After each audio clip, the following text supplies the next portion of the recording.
So when I first got into the omnibus hobby a few years back, you had some X-Men Omnibus, but you had a lot of X-Men OHCs, oversized hardcovers, which are basically, I mean, let's be for real, they were basically omnis that just didn't have the omnibus logo at the top. Sometimes they would be just as thick as an omnibus, but sometimes they would be thinner.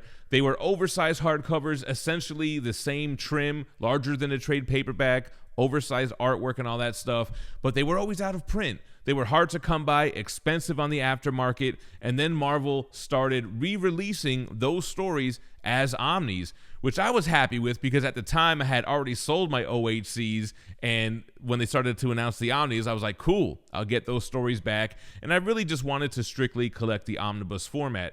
They had stuff like Inferno, Fall of the Mutants, Mutant Massacre, and now the Extinction Agenda. This is an early look at this. We're going to talk about what it collects. We're going to talk about the price, the look at the construction of the book and the artwork. If you want a review on the story, I did actually read and review the OHC. It's still on the channel now. It's kind of tough to watch.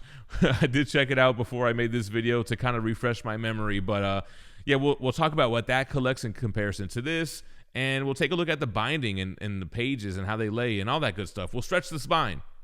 Let's get into it. All right, so what we're looking at here is the direct market variant, the recolored Jim Lee cover. Awesome cover with Wolverine, Archangel, and Cyclops. The standard cover is the cover for X Factor issue 62. This is scheduled to be released on October 30th, but as always, those dates are subject to change. Here is the spine. You have the X-Men logo, the Extinction Agenda. You got Wolverine here with the half-rip mask and the back of the omnibus. So Genosha wages the war on the X-Men. This is the big bad Cameron Hodge villain. When he was transformed into this evil robotic spider-like creature by Archangel, he eventually becomes commander of Genosha, launches an attack on the Xavier School, and kidnaps several young students like Havoc.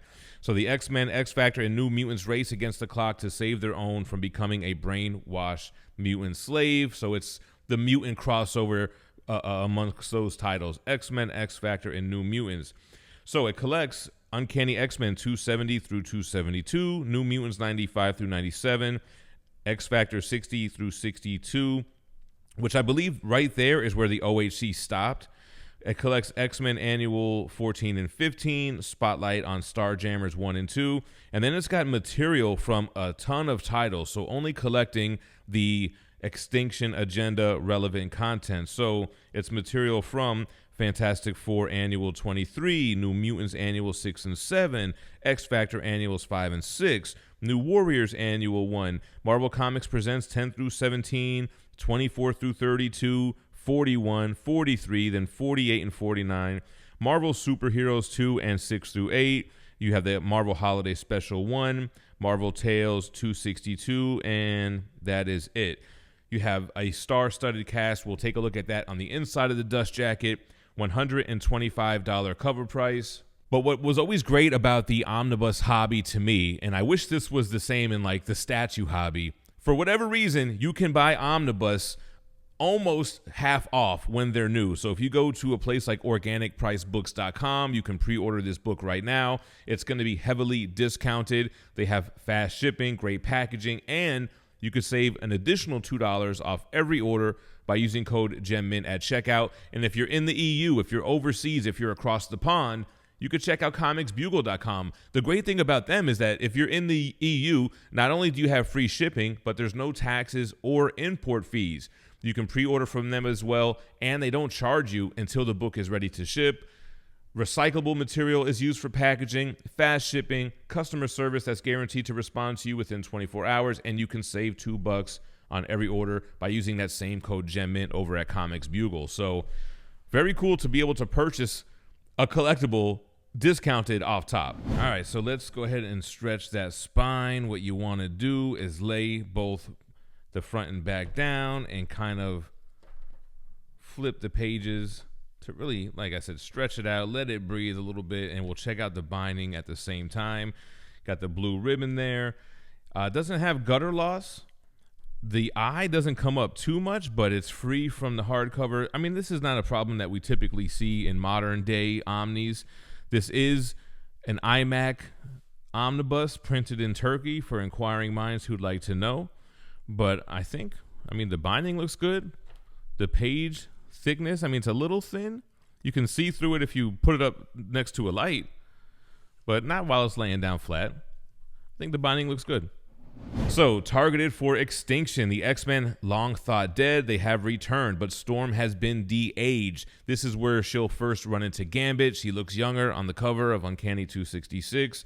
Tensions are running high at the now overcrowded X-Mansion between the senior team and the man who's taken charge of the New Mutants, Cable. This makes for a perfect time for an old enemy, Cameron Hodge, to strike in his biomechanically enhanced form. He's deadlier than ever, and he has the island nation of Genosha at his disposal.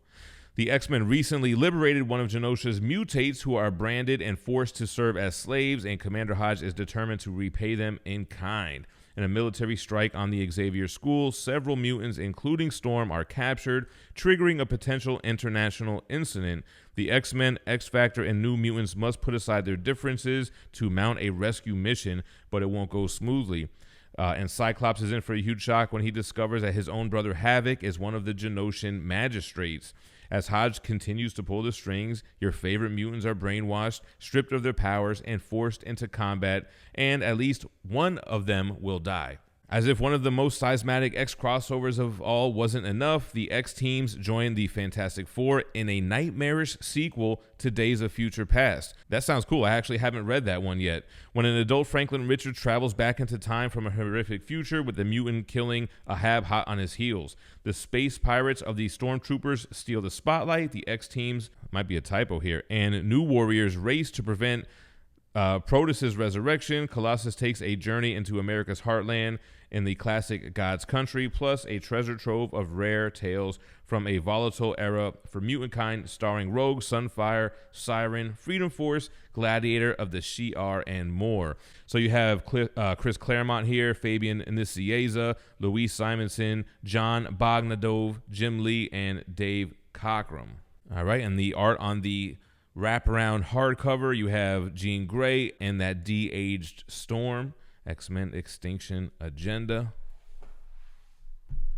Gonna open up here to some black cover pages.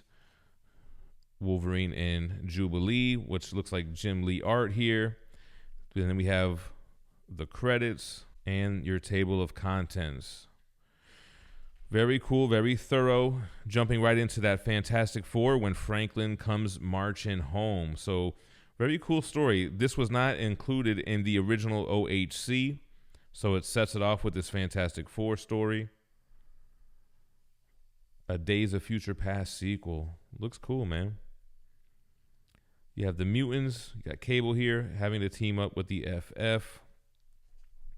Here's the New Mutants annual. So with those annuals, you're just grabbing these stories relevant to the Extinction Agenda story. So here's X-Factor, their annual. So those are the issues that come first, leading up to it. I remember when I was reading the story the first time, I didn't love Cameron Hodge as the big bad villain. And here you go, the X-Men annual, where you have the true first appearance of Gambit. I didn't love Hodge as a villain at first, but as he started becoming like more like biomechanical and looking like a robotic spider, he actually gets pretty menacing here. So here we have with Wolverine and Jubilee, and then we would get Gambit. He meets a young version of Storm, and he escapes with her. Then we have Warlock here with the New Mutants. Here goes Hodge. Hodge is pretty scary. It's almost like Bastion with X-Men 97. Like, I would have rather had a classic, more tried and true villain, but you grow to like the villain. See, he gets crazy. But Jim Lee, Uncanny X-Men, what more can you say? Here we go, some more Hodge. Here's X-Factor issues with Cable. 90s art is peak. Here's Extinction Agenda, Part 7. I remember going through long boxes at the comic shop and seeing something like that and being like, oh man, I got to find all the other parts. And it was kind of fun on the hunt as a kid too, when Part 8 would be in New Mutants, even though Part 7 was an Uncanny. It was actually really confusing for me as a kid. They would do that with Spider-Man titles during this time as well. Like Maximum Carnage was told over like what, 4 different titles, and it would tell you what part of the story you were on the cover. So here's X Factor 62. This is the cover for the standard edition. So both versions are Jim Lee, except for this one is going to be the original coloring, and this direct market variant has this recoloring. And they use this image a lot. We'll see that in the back of the book. More annual stuff from New Mutants. Shatterstar. Shatterstar should have been a bigger deal, man. I always feel like that character was underutilized. And they were trying, maybe he just never caught on. Because Polaris, Banshee, I guess it's Banshee's daughter, Blob, Speedball, straight 90s stuff. This must be the New Warriors tie-in. Then we got some X Factor goodness, Archangel, who had the best glow up in all of comics. We were talking about that in our live stream. Who has a better glow up in comic books? And why is it Archangel? From his angel design. So Brotherhood of Evil Mutant stuff. Here's the Colossus God Country story in Marvel Comics Presents. Logan doing some much needed meditation. So a nice little backstory on Colossus. Then we go Havoc. As we read, he becomes one of the magistrates of Genosha. He gets brainwashed. Then you have the Marvel Superhero Summer Special. They have the Starjammers stuff with Corsair, Cyclops, and Havoc's father, and Vulcan's father. Can't forget the third Summers brother. So extremely happy. Damn, look at the holiday special. That they not only recreated these long sold out of print OHCs, but they made them omnis and they added more material, everything that's pertinent to the story. Here's Corsair. Starjammers tie-ins. None of that stuff was collected in that original OHC. All right, let's take a look at some of the bonuses. It ends with the Starjammers stuff. Okay, yeah, both of them ended with blueprints of the ship. So Days of Future Present, that's that Fantastic Four Mutant crossover. These are house ads. Here's that Jim Lee art with original coloring and actually with Cable instead of Cyclops. That's interesting. Jim Lee and Scott Williams. Shout out to Scott Williams. Yeah, here's it with Cable. I didn't even realize it. They added Cyclops for some reason. That's funny. If you guys follow me on Instagram, my wife, she goes thrift hunting for these types of shirts, and she found an X-Men 4 cover licensed by Marvel, but they replaced Gambit with Cyclops. Yeah, it was originally Cable. Oh, here we go. So it changed to Cyclops for the 1998 fourth printing trade paperback cover. Here's the second printing where it had Cable. Very interesting. Colossus God Country trade paperback cover, wraparound. Pinups. Here's a recoloring of the X Factor 62 and second print. So this was how they did second prints back in the 90s. It would just be reprinted with like a gold background or like a silver background. But that is the X-Men Extinction Agenda Omnibus from OHC that went OOP to Omnibus. Shoot me your thoughts in the comments down below. Appreciate you watching and stay minty fresh. Peace.